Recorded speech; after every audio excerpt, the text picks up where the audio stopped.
আসসালামু আলাইকুম রহমতুল্লাহ। আমি এখন বর্তমানে আছি আপনার মহাখালী আমতলীর এখানে। আপনারা দেখেন সকাল ভোর এখন 7টা। তো আমি একটা যাত্রী নিয়ে আসছি আপনার আগারগাঁ তালতলা থেকে আপনার মহাখালী চেয়ারম্যান বাড়ি। তো এখান থেকে আমি ঘুরে আপনার আমতলী দিয়ে এখন বের হবো।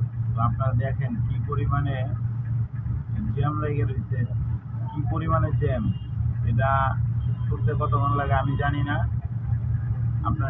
আপনাদেরকে একটু আমি দেখাই যে সকাল 7টা বাজে, এখন তো দিন ছোট, রাত বড়। আপনারা দেখেন একদম মাথা পর্যন্ত জ্যাম। আপনারা দেখেন ওই আমি আপনাদেরকে একটু জুম করে দেখাই, অনন্য গাড়ির জন্য দেখা যায় না। ওই দেখছেন অনেক জ্যাম। তো সবাই ভালো থাকবেন, আমার জন্য দোয়া করবেন। আসসালামু আলাইকুম।